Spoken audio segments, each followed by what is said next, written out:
Thanks for watching, guys. I wanted to talk about my experience. I got the experience to tour through the Federal Reserve yesterday morning, about 9:30 in the morning. Basically, how this all started was Herman Cain challenged people, if you have a problem with the Federal Reserve, call up your local branch. They'll set you up with a PR person and all that stuff. So I thought I'd take him up on the challenge. So I called my local branch. I'm in Utah, so we have a Salt Lake branch. We're in the 12th district under the San Francisco branch. So I call them up and I left a message. They ended up calling me back later, and we got to establish that I wanted to take a tour and everything. So that was about 2 months ago. So they called me last Friday and they said they have a tour, a group of people coming through Monday at 9:30. It was June 27th, to tour, and asked if I wanted to come, and I said yes, I did. So I go up to the building and I go through the door, and there's an officer behind, not bulletproof. For some reason they said bullet resistant. They corrected someone on that, so I thought it was weird. Bullet resistant glass. And so I had to give him my ID, and he checked my name, and I noticed on the list, because I was kind of a last minute entry, that I was written in with pen at the bottom. I get buzzed through the first security pass, and I walk down this really echoey hallway, concrete and everything. It's a fortress, by the way. It's a fortress. But so I walk down that, and I go through another set of doors, and there's X-ray machine and a metal detector and some armed guards and stuff. They asked me to empty my pockets and put my cell phone and wallet and everything through the X-ray machine, and I go through the metal detector. Everything checks out fine, but I had to wait for the group to come through. The group I was going to be touring with, but I don't know who they are. The ironic part is when I find out who they are, they're actually about 20 interns and then some management people that were walking these interns through the tour. And they're from Goldman Sachs, which is, to me, extremely ironic, and it was a kind of a gift, a gift to me. So that was fun. Goldman Sachs, if you don't know, look at Goldman Sachs and the correlation between them and the Fed, and you'll find out that, why it's so ironic. We get these, our official name badges. So we gotta wear those. Not to get shot. No, it was fun though. We were introduced to our tour guide, and he was talking, about the history of the Fed, and he looked, and this map had all the 12 districts separated. And one thing that was brought up, one guy in the group mentioned that that bailout, that $700 billion bailout, was one of their largest profits that they made, and the tour guide said something along the lines of them being not for profit, because at a certain amount of profit, they have to actually take that and turn it into the treasury. It's not exactly like that. The picture he was drawing, come to find out later on, and not to get too much off the subject, was basically that the Fed gets the money, that the treasury dictates how much to print, but the Treasury gets their information from the research from the Fed.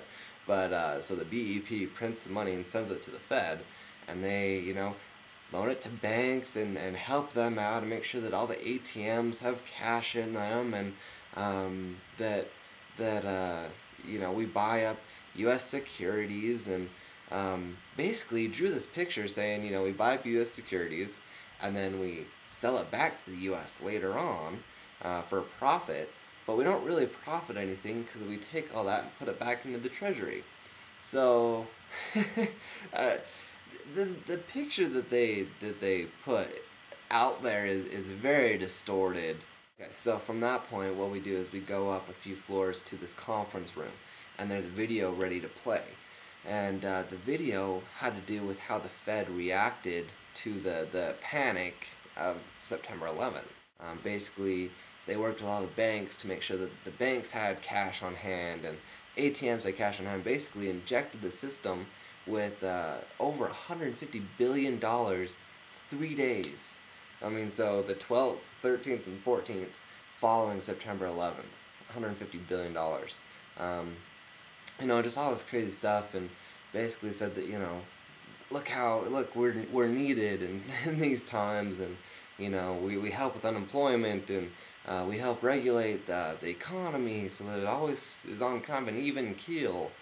And I'm kind of thinking that we have a very high unemployment rate, and the economy is not doing very good, and I so anyways, going forward, we had a Q&A session with the tour manager, or the tour guide, and I didn't even bring this up.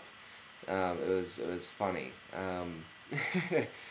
One of the people there that was with Goldman Sachs said something along the lines, asked a question along the lines of, is anyone trying to repeal the Fed, or something like that. And he said this is what the tour guide said. He works for the Federal Reserve. He says, the greatest threat to the Federal Reserve is Congressman Ron Paul. I'm there with my Yes to Freedom Ron Paul bracelet, and I'm glowing. I'm so happy that he just said that. And, everyone else is, well, yeah, I mean, they don't understand the magnitude of this, because to me, I know the Fed. I'm at this meeting because of this man.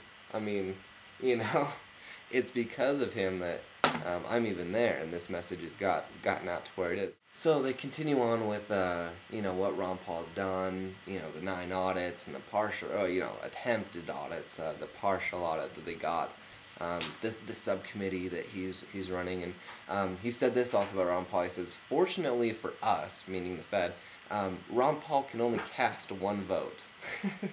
I thoroughly enjoyed it. From that point forward, in kind of the Q&As, I had a fun time pitching hardballs to him, and basically playing dumb at the same time. So wait, you're not an agency of the federal government? You're an independent corporation, stuff like that. So it was a good time. From that, what we did is we were taken into one of the vaults. The vault, it was actually built first, and then the building was built around the vault. So, pretty secure place, and there were several of them. We saw one of them. I saw the shipping bay, where they get all the money from the banks, and where they ship all the money to the banks, where the armored trucks pull up and everything.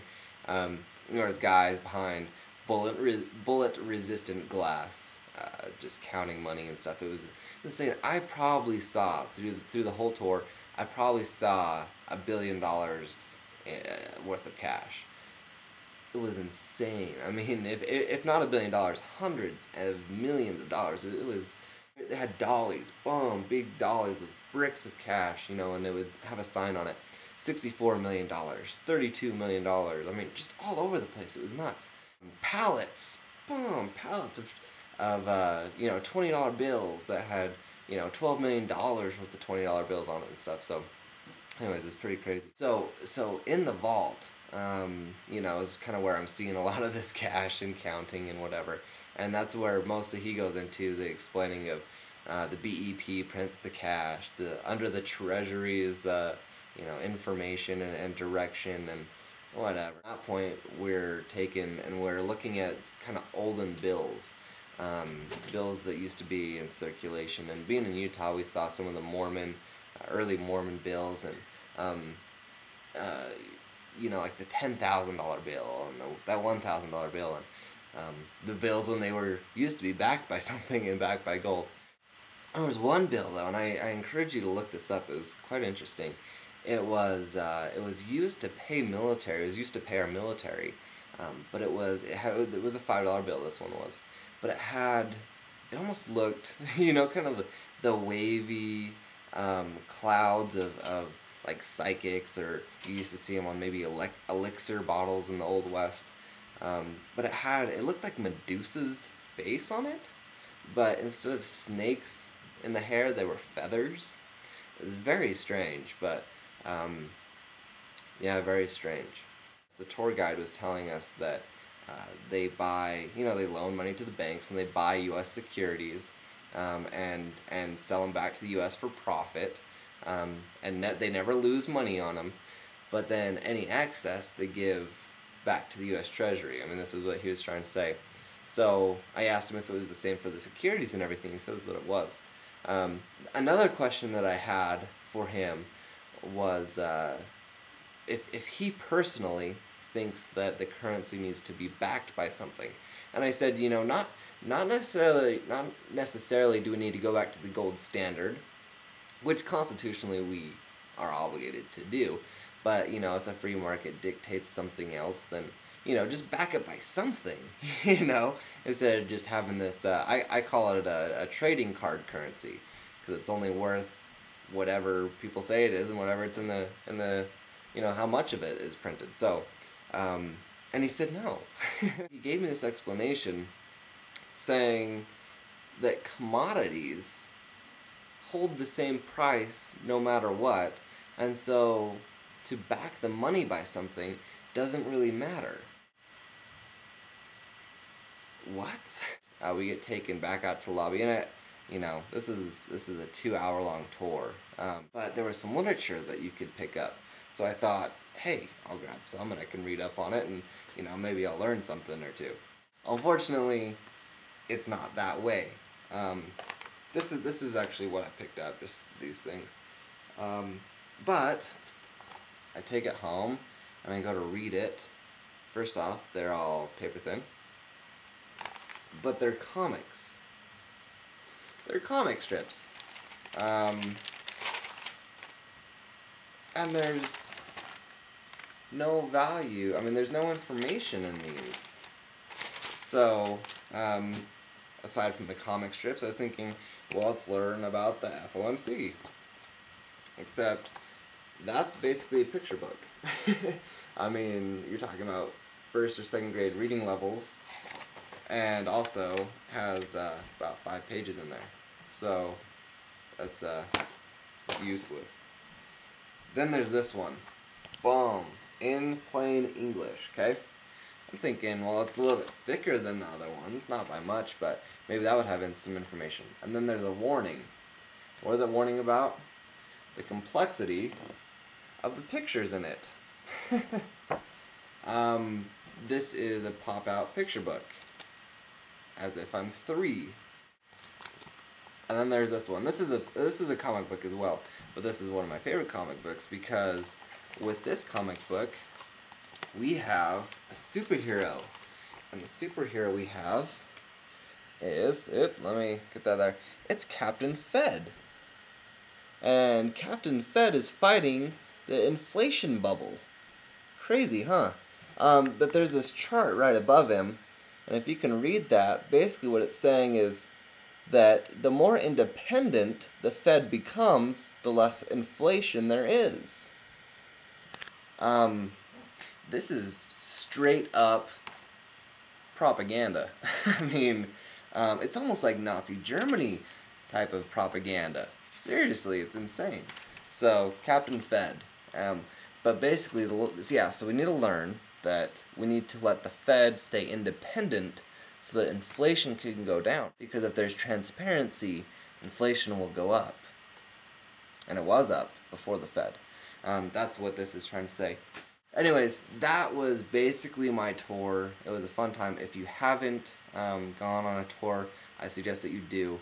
It was fun. It doesn't cost anything, and I call them up. Might just cost you some time and some patience.